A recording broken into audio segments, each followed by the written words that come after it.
This is our war cry. We'll rise up. 지기를 원하노라.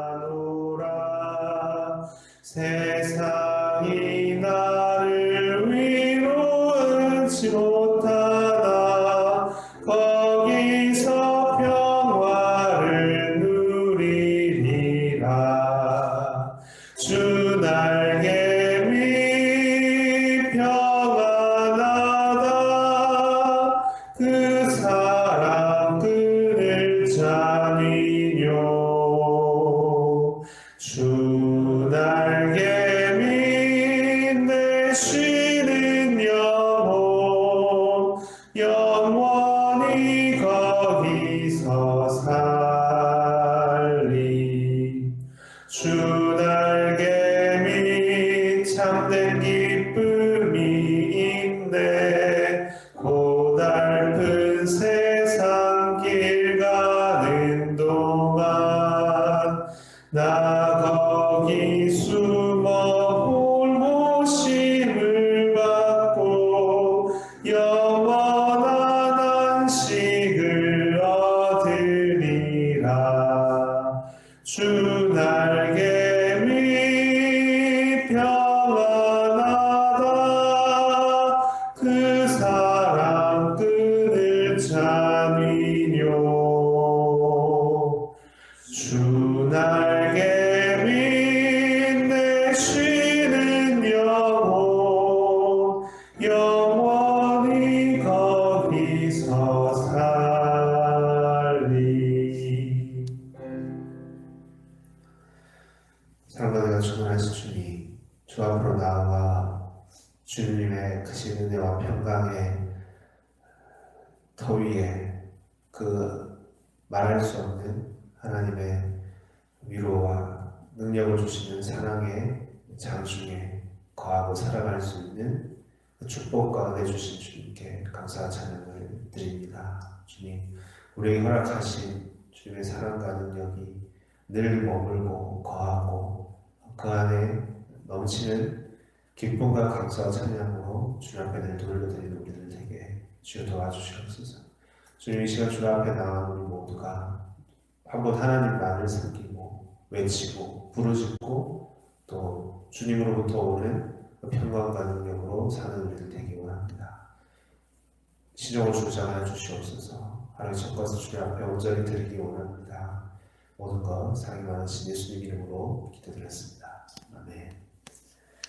오늘 주신 말씀은 마가복음 15장 말씀입니다. 마가복음 15장 33절, 34절 말씀입니다. 제가 공부하겠습니다. 제6시가 되매 온 땅에 어둠이 임하여 제9시까지 계속하더니 제9시에 예수께서 크게 소리를 지르시되 엘리 엘리 라마 사박다니 하시니 이는 번역하면 나의 하나님 나의 하나님 어찌하여 나를 버리셨나이까 하는 뜻이라. 오늘 34절 말씀, 나의 하나님 나의 하나님 어찌하여 나를 버리셨나이까 하는 제목으로 말씀드리겠습니다. 우리가 예수님의 십자가 위에서의 이 외침, 엘리 엘리 라마 사박다니, 이 외침에 대한 것은 마태복음과 마가복음 두 복음서에 기록되어 있습니다. 이 음성은 외침이다 라고 했습니다. 뭐라고 되어 있습니까? 크게 소리를 지르시되 이렇게 되어 있습니다. 크게 소리를 지르시되. 그리고 왜 크게 소리를 질렀을까요? 묵상해 보면 깊이 있게 뭔가 하나가 들어오는 거죠. 그 고통이 너무 심하여 이게 그냥 단순히 말인지 외침인지 비명인지 알 수 없는 그 아픔 속에 고통 속에 있는 하나의 외침, 호소라고 이렇게 들려올 것입니다. 그런데 이것은 너무나 분명한 외침이지만 그 대상이 분명 하나 있습니다. 대상. 뭐라고 되어 있습니까? 나의 하나님, 나의 하나님이라고 되어 있습니다. 다른 것이 아니라 하나님을 부르십니다. 너무나 간절히 하나님을 부르짖고 있는 것입니다. 그냥 얌전하게, 그냥 고요하게 하나님이라고 한 게 결코 아니죠. 크게 소리를 칠 때. 그 극박하고 너무 고통스럽고 모든 것을 토해내듯이 나의 하나님, 참 표현하기 힘든 부분이 것입니다. 우리가 이런 금식을 하면 3일 금식을 해본 적이 있었는데요. 제 경험이 그렇습니다. 말이 느려지고 행동도 느려지고 걸음도 느려집니다. 왜냐하면 이제 정말 힘이 없을 뿐만 아니라 힘을 아끼게 되더라고요. 힘을 정말 아끼게 됩니다. 좋게 말하면 이런 겁니다. 정말 해야 할 일만 하게 되더라고요. 쓸데없는 일에 대해서는 별로 관심을 가지기가 싫어지고 정말 해야 할 일, 꼭 필요한 일만 하게 되더라고요. 금식을 하면 사람이 거룩해진다고 하는 것처럼 필요 없는 일에 대해서는 관심을 가질 여유조차도 없어집니다. 사람이 깨끗해지고 정말 분명해지고. 지금 이 죽음의 문턱 앞에서 예수님은 정말 의지할 수밖에 없는 유일한 그 이름을 토해내듯이 온 힘을 다해 부르시고 계시는 겁니다. 여러분, 이 외침을 우리가 기억하면서 이 외침, 주님을, 하나님을 향한 외침을 기억하면서 오늘 저와 여러분들의 유일하고 그리고 최종적인 우리가 도움을 청하고 외쳐야 될 그분, 예수님께서 외치신 나의 하나님, 우리의 하나님을 우리가 정말 붙들고 부르짖고 구하는 이런 신앙, 이런 믿음을 우리가 가지기 다 원합니다. 빌립보 4장을 우리가 같이 보겠습니다. 빌립보 4장 12절입니다. 나는 비천에 처할 줄도 알고 풍부에 처할 줄도 알아. 모든 일 곧 배부름과 배고픔과 풍부와 궁핍에도 처할 줄 아는 일체의 비결을 배웠노라. 내게 능력 주시는 자 안에서 내가 모든 것을 할 수 있느니라. 바울은 이 빌립보 교우들에게 자신의 삶에 대해서 얘기하면서 나는 일체의 비결을 배워서 비천에 처할 줄도 알고 풍부에 처할 줄도 알게 되었다라고 하고 있습니다. 비천에 처해서 하나님을 원망하는 것도 아니고 풍부에 처해서 하나님을 모른다라고 하는 것도 아니라는 겁니다.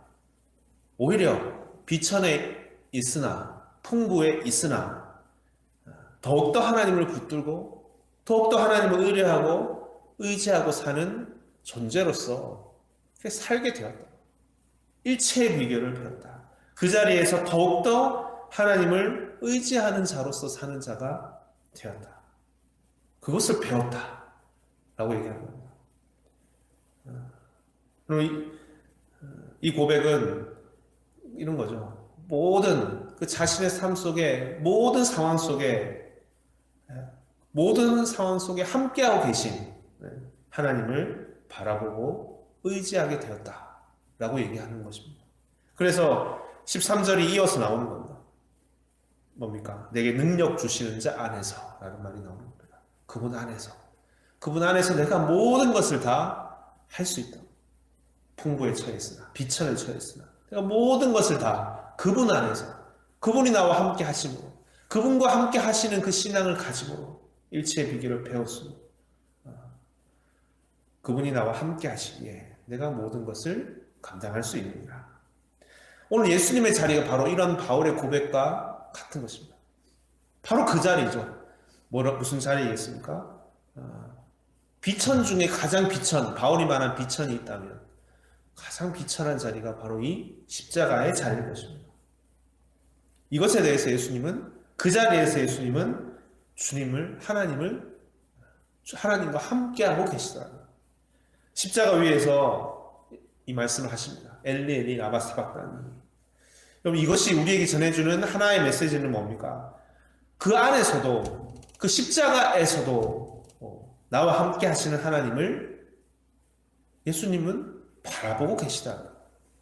하나님을 외친다. 나의 하나님, 나의 하나님이라고 했습니다. 우리 묵상하게 됩니다. 우리 이것은 다른 복음서에는 겟세마네 기도에서 이렇게 되어 있습니다. 아바 아버지요, 이렇게 되어 있습니다. 나의 아빠, 나의 아버지 하나님, 마치 그렇게 부르는 것처럼 나의 하나님, 나의 하나님. 예수님은 십자가라는 것은 어떤 사단이 공격하는 자리, 거기에 대해서 철저하게 패배해서 그 자리에 내가 놓여져 있다거나, 아니면 최후의 유혹이라고 그런 제목도 있죠.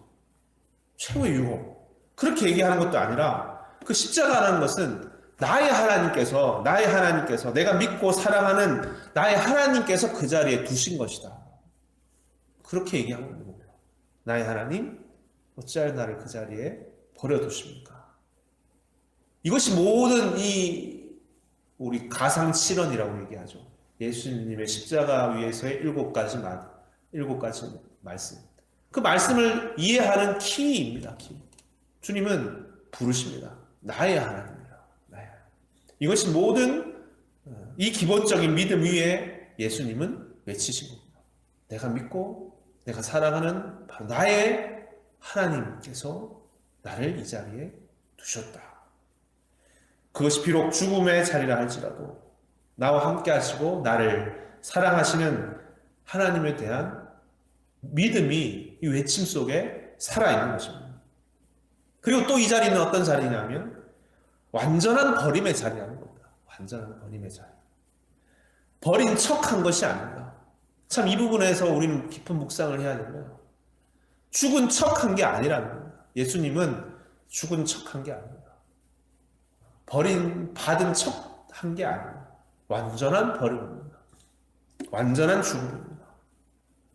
그런데 그 속에서 예수님은 어떤 답답한 것이나 원망함이나 비통함이나 불평함이 아니라 그 자리에 두신 하나님에 대해서 붙드시면서 순종해 가시더라 합니다. 순종하고. 그 순종의 모습이 예수님의 십자가 위에서 우리가 깊이 있게 볼 수가 있다. 죽음이라는 미래가 보이지 않는, 그 뒤가 보이지 않는 세계에 대한 순종이더라.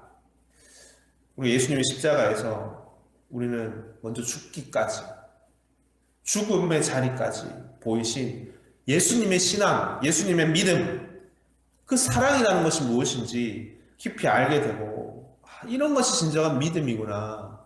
이런 것이 진정 하나님에 대한 신앙이구나. 믿음과 사랑과 그리고 순종으로 구원을 얻게 된 바로 우리들이다. 그런 믿음, 그런 사랑으로 얻게 된 우리들이다 라는 것을 알게 되면 정말 놀라게 됩니다. 우리 존재에 대해서 깜짝 놀라게 되고 정말 감사와 찬양을 하나님께 돌려드리게 되는 것입니다. 진정으로 이렇게까지 하신 것이구나. 여기까지 이 자리 위에서 우리가 세워진 것입니다. 우리가 여러분 이 십자가를 다시 묵상하시면서 이 십자가의 사랑 위에 굳게 서는 자들이 되기 원합니다. 그리고 또 한 가지 더 있다면 예수님처럼, 바로 예수님의 십자가 위에서의 신앙처럼 오늘도 저와 여러분들 누구든지 나를 따르거든 자기 십자가를 지고 따르라 하신 거죠. 십자가를 지고 가는 저 여러분들이 바로 그 자리에서 바로 이 믿음, 바로 이 순종, 그렇게 우리가 이 길을 걷는 자들 되기 원합니다. 내가 절망할 수밖에 없는, 그렇게 절망할 수밖에 없다고 생각하는 그 자리조차도 나와 함께 하시는 하나님, 그때 여러분 이 음성을 기억하시기 바랍니다. 나의 하나님, 바로 그 자리에서 우리가 이렇게 부를 수 있겠는가? 나의 하나님, 어찌하여 나를 이 자리에 버리십니까? 할 수 있겠는가? 이것은 참으로 깊고 또 눈물 나고 이해하지 못할 고백일 수 있지만, 하지만 이것만이 힘이요 능력이 되는 것입니다. 이 순종으로 사는, 이 믿음으로 사는 저와 여러분 오늘 하루도 다 되시기를 주의 이름으로 축원드립니다. 아멘. 기도하시겠습니다. 나의 하나님 어찌하여 나를 버리시는가 하시는 이 주님의 외침, 고통과 말할 수 없는 외로움과 슬픔 속에, 하지만 예수님은 하나님을 부르십니다. 나의 하나님, 나를 붙드시고 나와 함께 하시고 나를 사랑하시고 나를 끝까지 온전케 하시는 나의 하나님, 그 속에서 부르짖으며 그 모든 것을 내어 맡기는 순종하시는 주님의 이 외침을 우리 다시 이 시간 깊이 묵상하면서 이렇게까지 이렇게 하시는 우리에게 이루어진 이 놀라운 십자가 구원의 역사가 무엇인지를 내가 나 된 것은 오로지 주의 은혜라고 외칠 수밖에 없었던 그 무엇도 비교할 수 없고 비교할 수 없고 우리 어떤 행위와 어떤 수고와 어떠한 공로도 이 하나님의 예수 그리스도 십자가 은혜와 공로 위에는 비교할 수 없는 것임을 고백하게 되었다. 신앙처럼 오늘도 우리도 무엇보다도 이 은혜 위에 감사 찬양으로 기쁨으로 모든 것을 이김으로 사는 우리 될 수 있도록 도와주시옵소서. 뿐만 아니라 이 시대의 십자가를 지고 가는 우리들이라는 우리 또한 이 나의 하나님, 그 모든 것이 끊어졌다고 하는 죽음의 자리에서도 고백했던 이 나의 하나님을 우리도 붙들고 이 신앙을 붙들고 살아가는 우리들 다 될 수 있도록 주여 도와주시옵소서. 그래야 주님께서 높이 올리시는, 주님께서 영광스럽게, 하나님께서 영광스럽게 하시는 그 아름다운 부활의 영광이 또 우리 자리에서도 넘치게 이루어지기 원합니다. 감사드리며 사랑이 많으신 예수 그리스도의 이름으로 기도드렸습니다. 아멘. 다 같이 기도를 하겠습니다. 하늘에 계신 우리 아버지여, 이름이 거룩히 여김을 받으시오며 나라 임하옵시오며 뜻이 하늘에서 이루어진 것 같이 땅에서 이루어지이다. 오늘날 우리에게 일용할 양식을 주옵시고 우리가 우리에게 죄 지은 자를 사하여 준 것 같이 우리 죄를 사하여 주옵시고 우리를 시험에 들게 하지 마옵시며 다만 악에서 구하옵소서. 되게 나라와 권세와 영광이 아버지께 영원히 쌓옵나이다. 아멘. 이제 우리가 같이 기도하겠습니다. 먼저 오늘 주신 말씀 다시 깊이 묵상하시면서 나의 하나님 어찌하여 나를 이렇게 버리시나이까 하신 주의 말씀, 이 믿음, 이 신앙, 이 순종을 다시 묵상하고 우리의 자리, 또 우리가 우리에게 된 그 깊은 의미가 다시 새겨지고 깨달아지기 원합니다. 또 가지고 나오신 기도 제목과 교회 공동체에서 기도하시다가 자유롭게 돌아가시면 됩니다. 하시겠습니다.